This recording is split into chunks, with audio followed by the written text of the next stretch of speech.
Kai wanted to say hi to YouTube, so we're out here in the backyard where his playground is. Huh? What do you think? Got my scrap pile there. What do you think, Kai? Another week.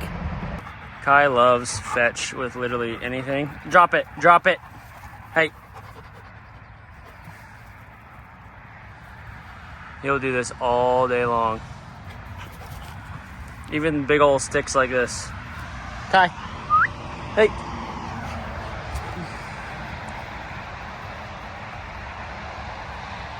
He's ridiculous. Look out. Alrighty, we're back home. I'm already starting to work on the Jeep and whatnot. I got most of my tools put back away. I've already started making a list of the things I need to do. One new addition that we've already gotten that I'm super happy about is this new truck camper. So like I kind of mentioned, the trailer and everything's for sale. So we went ahead and picked this up. Couldn't pass it up. I might do a tour and whatnot and talk about this more if there's interest in it, but very happy with it. For now, I want to address this leak we have with the transfer case that I posted on my Instagram.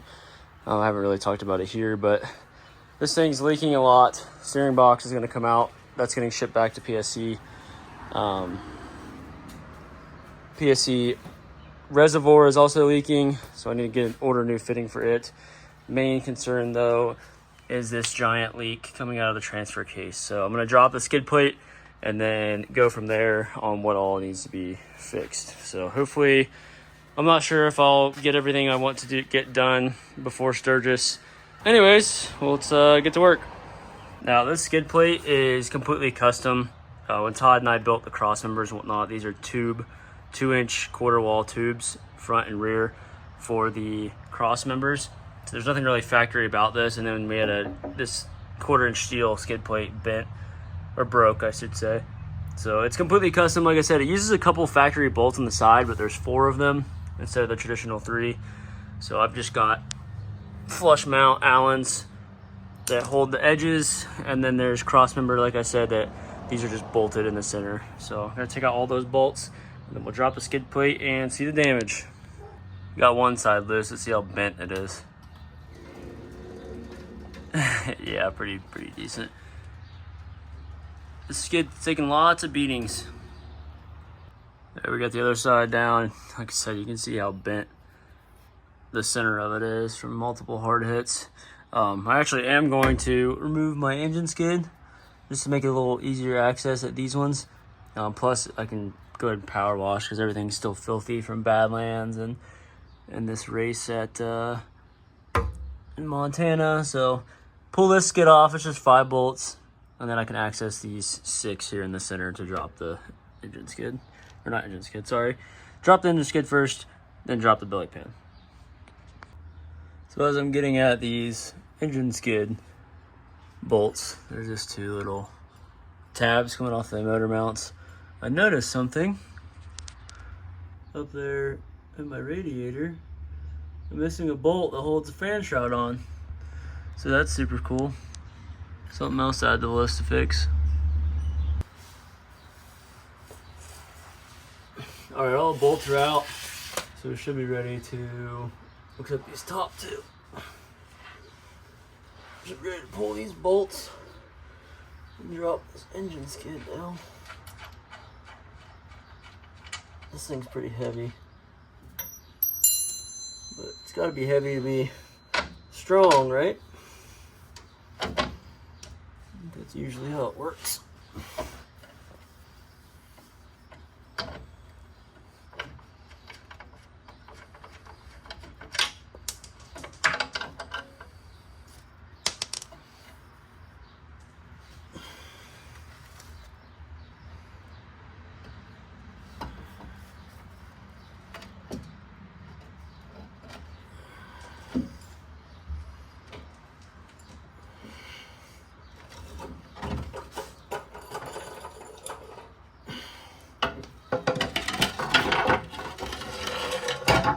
Gross. There's one down.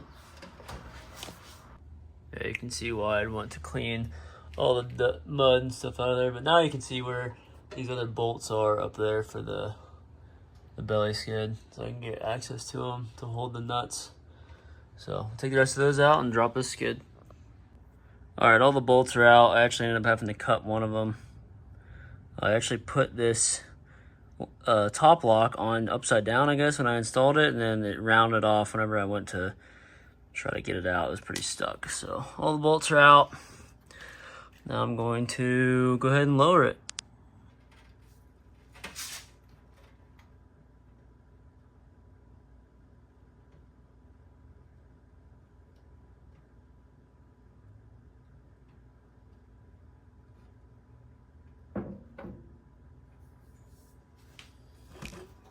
Let's see the damage here. Very wet. There's a bolt. One bolt there. I wonder how many are loose on the transfer case that I found already. Oh wow. If you guys can really see that in there. So I noticed this bolt hanging down right there from the back, and then that was the one that fell out. So I'm guessing that's where it's been leaking from, is just from the bolts themselves. But I'm gonna clean it all up really good, make sure there's nothing, no cracks or nothing, because that would be pretty concerning. But it's not like split in half. Doesn't look like, what is that? Oh, it's a wire. So, oh well. All right, now that the skid's out of the way, I'm down here looking at stuff. So one of these bolts, you can tell it's actually just dripped from there. One of these was loose like this, and the other one was completely missing. Well, if you look inside where the threads are, it looks like the whole plate has shifted. A couple of these are also loose. So I'm gonna go ahead and drain the rest of the fluid out and then loosen all of these bolts to make sure this one threads back in, because it doesn't like to right now. And then I will go through and re-Loctite every single one of these and then torque them. I'm not sure what they need to be torqued to, but I'll look it up. And then throw some fluid back in it because it's due for oil change anyways. And then hopefully she'll be good to go. Yeah, that's pretty healthy. That's a whole lot of metal buildup. Hopefully don't find any major chunks. Oil looks okay. I changed it right before King of the Hammers, so I have close to 400 something, almost 500 race miles and lots of rock crawling, so definitely do. All right, I went ahead and cleaned it up quite a bit because there's a bunch of mud and stuff. I'm gonna power wash all this too, but drained all the oil out. Everything looks good. There wasn't as much metal shavings on it as I thought, so that's a good thing. All these are threaded nice and good too, so I'm gonna pull out one by one, probably crisscross pattern, and then blue Loctite on all of them, and then go around and give them a nice snug. All right, Alex and I took a little break and we took this thing out camping. Worked really well, so I'm super excited to add some upgrades to it and get to use it more often. But now I'm in the garage getting some stuff cleaned up. We also spent a couple hours yesterday just cleaning the garage, organizing some things in my shed and whatnot, and I'll kind of show you what I'm working on. So before I sold the other Jeep we had sitting here, I had stuff everywhere. I still have a set of JL Rubicon axles that were sitting right there, but I wanted to get this side more of the tooling side, so I got my drill press up here. I also picked up this brake. It's just a pretty small one. I want to do some upgrades to it to be able to brake up to 3/16. It just does 1/8 right now, but I'd love to be able to brake 3/16 steel. So I've seen a couple of videos of people upgrading these, making it just heavier duty, this surface thicker and whatnot. But that might be a whole nother video later of me welding some things to it to make it a little more beefy, and then tying the feet in together because it's pretty wobbly. But anyways, getting things organized, gonna get that box out of there and just clean up all of my tools again because I have stuff everywhere. You can tell I've got the 42s back out. We're gonna swap them back to those. I'm gonna do a dedicated video of breaking down a bead lock, taking it all the way apart, and then reassembling it on a new tire. So other than that, one thing I did want to mention is anytime you have a bunch of random bolts like this that go to a specific something, get you some parts bags. These things are awesome. They're all in there. You can even label them if you want. I like to just tie them to whatever part I took them off of. So these are all my skid plate bolts. So I'm going to toss all these in there and then literally tie it to my skid plate. That way I won't lose them, because I always misplace things. Obviously, I've got stuff all over the place. So it's just a Gee-Whiz. These are super cheap, easy to get, parts bags. So,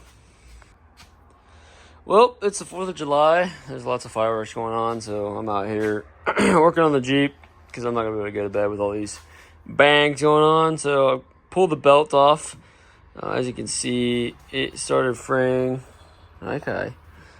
It started fraying. The guys noticed this actually on lap 3, and they wanted to change it at the time because I have a spare mounted just inside here. But I was like, it's a pain in the butt to change. I'm just going to keep sending it. I had the hood off at the time because of the cooling issue with the fuel system. So I was like, if it goes, at least I'll notice it. I can hop out. I had all the tools to be able to change it. So I was like, I'll just keep running it. And I actually made it another 80 miles with the belt like this. So if you can tell, it's rubbing on this outer side over here. So I was looking all over the place, trying to figure out where it was possibly rubbing. There is one spot down here between the alternator and this pulley here that I thought maybe it was rubbing on. But it would be more of the actual center of it, like this bottom side someplace, not the actual edge here. So I'm not sure if this belt was just defective or maybe it wasn't tight enough and it was rubbing someplace else. I'm not sure. I'm just going to get a new one. Actually, I'm probably going to throw on the spare. This is a used belt. I'll probably throw on this one just to get me by for rock crawling and whatnot for a little while.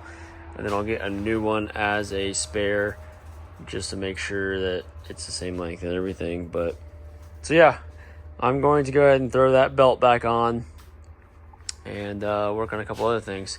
I did get the bolt I noticed that was missing on the radiator fan, sorry. Got that bolt thrown in. That's good to go. I get this belt thrown in, and then not much else. I have not got the steering box out yet, like I said I was going to.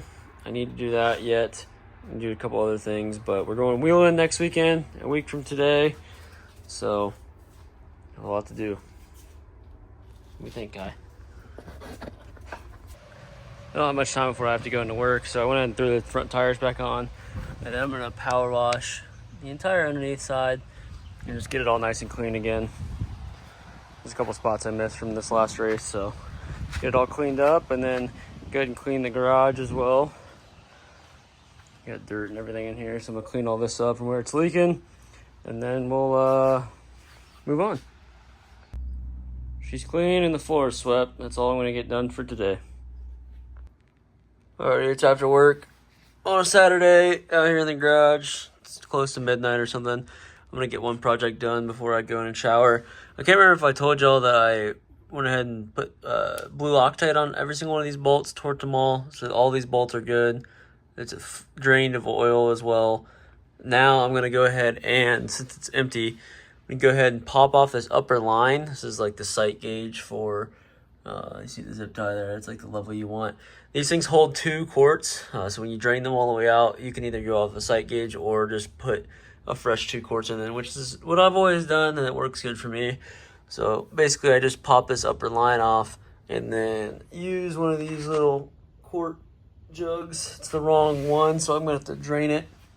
And then take some GLP-4, I think is, or GL4. This stuff, that's what I've always run.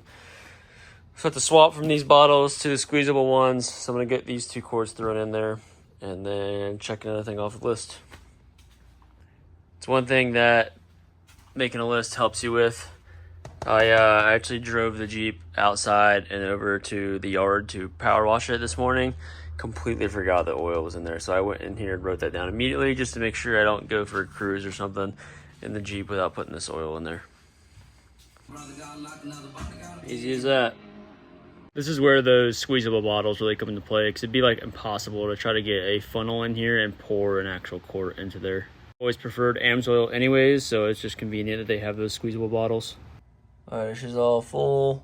You can kind of tell. It's really hard to see on the sight gauge, but She's close to where that zip tie was, so I'm happy with it. I'll check on it after a couple drives and whatnot, make sure it's still good. Well, within the Jeep, I'm gonna go take this thing for a test drive. Once I did the fluid change in the Atlas, just make sure everything's good before I throw the skids back on. And also look at possibly getting a new trailer / partnership opportunity with a local trailer brand. So, I'll be back.